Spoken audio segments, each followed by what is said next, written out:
ಅತ್ಯಂತ ಒಳ್ಳೆಯ ಆಯುಧ ಸಹನೆ, ಬಹುದೊಡ್ಡ ಪ್ರತೀಕಾರ ಮೌನ. ತಲೆ ಕೆಡಿಸಿಕೊಳ್ಳದವನ, ಛಲ ಬಿಡದವನ ಸೋಲಿಸುವುದು ತುಂಬಾ ಕಷ್ಟ. ಮನುಷ್ಯನ ಸ್ವಭಾವವೇ ಹಾಗೆ. ತಪ್ಪು ತಮ್ಮದಾದರೆ ವಕೀಲರಾಗುತ್ತಾರೆ, ತಪ್ಪು ಪರರದಾದರೆ ನ್ಯಾಯಾಧೀಶರಾಗುತ್ತಾರೆ. ವಿರೋಧಿಗಳು ನಿನ್ನ ತಡೆಯಲು ಪ್ರಯತ್ನಿಸಿದರೆ ಅವರ ಅರಚಾಟ ಕೇಳದಷ್ಟು ಮುಂದೆ ಸಾಗು.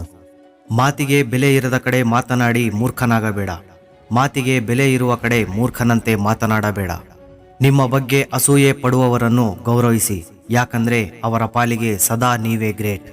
ಜನರಿಗೆ ನಿನ್ನ ನೆನಪಾಗೋದು ಅವರು ನಿನ್ನನ್ನು ನೋಡಿದಾಗ ಅಥವಾ ನಿನ್ನಿಂದ ಅವರಿಗೆ ಏನಾದರೂ ಬೇಕೆನಿಸಿದಾಗ. ಇಂದು ಯಾರು ನಿನ್ನನ್ನು ಅವಶ್ಯಕತೆಗೆ ತಕ್ಕಂತೆ ಬಳಸಿಕೊಂಡು ದೂರ ತಳ್ಳಿದರು ಎಂದು ಕರಗುತ್ತಾ ಕುಳಿತುಕೊಳ್ಳಬೇಡ. ಅವರ ಯೋಗ್ಯತೆಯನ್ನು ಅವರು ತೋರಿಸಿದ್ದಾರೆ ಅಷ್ಟೇ. ಅದಕ್ಕಾಗಿ ನೀನು ಕೊರಗುವುದರಿಂದ ಯಾವ ಪ್ರಯೋಜನವೂ ಇಲ್ಲ. ಇಂದು ನಿನ್ನ ಬದಲಾವಣೆ ಹೇಗಿರಬೇಕು ಅಂದರೆ, ನಾಳೆ ನಿನ್ನನ್ನು ಕಂಡೊಡನೆ ನಿನ್ನ ನಂಬಿಕೆಗೆ ದ್ರೋಹ ಬಗೆದ ಪ್ರತಿಯೊಬ್ಬ ವ್ಯಕ್ತಿಯೂ ಕೂಡ ನಿನ್ನ ಮುಂದೆ ತಲೆ ತಗ್ಗಿಸಿ ನಡೆಯುವಂತಿರಬೇಕು. ಬುದ್ಧಿವಂತರ ಜೊತೆ ವಾದಿಸು, ಸೋತರೂ ನಿನಗೆ ಜ್ಞಾನ ಸಿಗುತ್ತದೆ. ಮೂರ್ಖರ ಜೊತೆ ವಾದ ಮಾಡಬೇಡ, ನಿನ್ನ ಸಹನೆಯನ್ನು ಕಳೆದುಕೊಳ್ಳುತ್ತೀಯ. ಮದವೇರಿದ ಆನೆಯನ್ನಾದರೂ ಪಳಗಿಸಬಹುದು, ಆದರೆ ದುರಹಂಕಾರ ನೆತ್ತಿಗೇರಿದ ಮನುಷ್ಯನನ್ನಲ್ಲ. ಕೆಲವರು ಅವಕಾಶಕ್ಕಾಗಿ ಕಾಯ್ತಾರೆ, ಇನ್ನು ಕೆಲವರು ಇಲ್ಲದ ಅವಕಾಶವನ್ನು ಸೃಷ್ಟಿಸಿಕೊಳ್ತಾರೆ. ಮೊದಲನೆಯವರದ್ದು ಅದೃಷ್ಟ, ಎರಡನೆಯವರದ್ದು ಪ್ರಯತ್ನ. ಯಾವುದೇ ಪ್ರಯತ್ನ ಇಲ್ಲದೆ ಕೇವಲ ಅದೃಷ್ಟನ ನಂಬಿಕೊಂಡವರು ಗೆಲ್ಲೋದು ಅಸಾಧ್ಯ. ಆದರೆ ತನ್ನ ದುರದೃಷ್ಟಕ್ಕೆ ನೋವು ಪಡದೆ ನಿರಂತರವಾಗಿ ಶ್ರಮಿಸೋ ವ್ಯಕ್ತಿಗೆ ಅದೃಷ್ಟ, ಗೆಲುವು ಎರಡೂ ಲಭಿಸುತ್ತೆ. ನಮ್ಮ ಮನಸ್ಸಿನಲ್ಲಿ ದ್ವೇಷ ಇದ್ದರೆ ಸ್ವರ್ಗ ಕೂಡ ನರಕವಾಗಿರುತ್ತದೆ. ಅದೇ ನಮ್ಮ ಮನಸ್ಸು ಸ್ವಚ್ಛವಾಗಿದ್ದರೆ ನರಕನ ಕೂಡ ಸ್ವರ್ಗವಾಗಿ ಬದಲಾಯಿಸಬಹುದು. ಏನೇ ಆಗಲಿ ನಾವು ನೋಡೋ ದೃಷ್ಟಿಯಲ್ಲೇ ಇರುತ್ತೆ.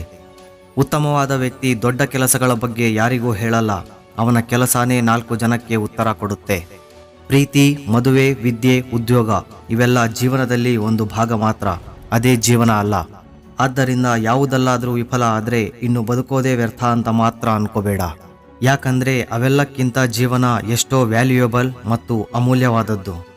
ಬೇರೆಯವರ ಜೊತೆ ಪೈಪೋಟಿ ಮಾಡೋನು ಎಷ್ಟು ಸಕ್ಸಸ್ ಆಗ್ತಾನೋ ಗೊತ್ತಿಲ್ಲ, ಆದರೆ ತನ್ನೊಂದಿಗೆ ತಾನು ಪೈಪೋಟಿ ಮಾಡೋನು ಊಹಿಸದ ಸ್ಥಾನಕ್ಕೆ ಇರುತ್ತಾನೆ. ದುಡ್ಡಿಗೆ ಇರೋ ಶಕ್ತಿನ ತಿಳಿದಿರೋನು ಅದನ್ನು ಸುಮ್ಮನೆ ಖರ್ಚು ಮಾಡಲ್ಲ, ಅದರ ಸಹಾಯದಿಂದ ಅವನು ಇನ್ನೂ ಬಲವಂತನಾಗಿ ಬೆಳೆಯುತ್ತಾನೆ. ನೀನು ಸೋತಾಗ ಹೇಳೋ ಮಾತುಗಳನ್ನು ಎಷ್ಟೋ ದೊಡ್ಡದಾಗಿ ಹೇಳಿದ್ರೂ ಯಾರೂ ಕೇಳಿಸ್ಕೊಳ್ಳಲ್ಲ. ಆದರೆ ಒಂದ್ಸಲ ನೀನು ಗೆದ್ದ ಮೇಲೆ ನೀನು ಹೇಳೋ ಅದೇ ಮಾತುಗಳನ್ನು ಕೇಳೋಕೆ ಜನ ಕ್ಯೂನಲ್ಲಿ ನಿಲ್ತಾರೆ. ಇಲ್ಲಿ ದೊಡ್ಡತನ ನೀನು ಹೇಳೋ ಮಾತಿನಲ್ಲಿಲ್ಲ, ಸಾಧಿಸಿದ ವಿಜಯಕ್ಕೆ ಇದೆ. ಅದಕ್ಕೆ ಏನೇ ಹೇಳಿದ್ರೂ ಗೆದ್ದ ನಂತರ ಹೇಳು. ನಿನ್ನಲ್ಲಿ ಏನಾದರೂ ಲೋಪಗಳಿದ್ರೆ ಅದನ್ನು ಚೇಂಜ್ ಮಾಡ್ಕೊಳ್ಳೋಕೆ ಪ್ರಯತ್ನ ಮಾಡು. ಒಂದು ವೇಳೆ ಅದನ್ನು ಚೇಂಜ್ ಮಾಡೋಕೆ ಸಾಧ್ಯ ಆಗದೆ ಇದ್ದರೆ ಅದನ್ನು ಆಕ್ಸೆಪ್ಟ್ ಮಾಡೋದನ್ನು ಕಲಿ. ಅದೊಂದೇ ನಿನ್ನಲ್ಲಿರುವ ನೋವನ್ನು ಕಳೆಯೋದು. ನಾವು ಇತರರಿಗೆ ಏನನ್ನ ಹಂಚ್ತೀವೋ ಅದೇ ನಮಗೆ ಲಭಿಸುತ್ತೆ. ಅದು ಪ್ರೀತಿಯಾದರೂ, ಕೋಪವಾದರೂ, ಇಲ್ಲ ಅಂದರೆ ಗೌರವವಾದರೂ. ನಾವು ಸೋತಾಗ ನಮ್ಮನ್ನು ಹೀಯಾಳಿಸೋ ಇದೇ ಸಮಾಜ, ನಾವು ಗೆದ್ದಾಗ ಹೊಗಳೋದು ಕೂಡ ಇದೇ ಸಮಾಜ. ಅದಕ್ಕೆ ಸಮಾಜ ಏನು ಅನ್ಕೊಳ್ಳುತ್ತೆ ಅಂತ ತಲೆ ಕೆಡಿಸ್ಕೋಬೇಡ. ಕೇವಲ ನಿನ್ನ ಗುರಿ ಮೇಲೆ ಮಾತ್ರ ಶ್ರದ್ಧೆ ಇಡು. ದೇವರೇ, ನನಗೆ ಯಾಕೆ ಇಷ್ಟು ಕಷ್ಟ ಕೊಡ್ತೀಯಾ ಅಂತ ಯಾವತ್ತೂ ಚಿಂತೆ ಮಾಡಬೇಡ. ಯಾಕಂದರೆ ಬಹುಶಃ ಆ ಭಗವಂತನಿಗೆ ಕೂಡ ಗೊತ್ತೇನೋ, ಕೇವಲ ನೀನು ಮಾತ್ರ ಈ ಕಷ್ಟಗಳನ್ನು ತಡ್ಕೊಂಡು ನಿಂತ್ಕೊತೀಯಾ ಅಂತ. ಯಾರಾದರೂ ನಿನ್ನಿಂದ ಇದು ಆಗಲ್ಲ ಅಂತ ಅಂದರೆ ಅದರ ಅರ್ಥ ಆ ಕೆಲಸ ಅವರಿಗೆ ಮಾಡೋಕೆ ಆಗಿಲ್ಲ ಅಂತ ಇರಬೇಕು, ಅಥವಾ ನೀನು ಎಲ್ಲಿ ಅದನ್ನು ಸಾಧಿಸ್ತೀಯೋ ಅಂತ ಭಯ ಆದರೂ ಇರಬೇಕು. ಪ್ರಪಂಚನ ಗೆಲ್ಲಬೇಕಂದ್ರೆ ನಮ್ಮನ್ನು ನಾವು ಗೆಲ್ಲಬೇಕು.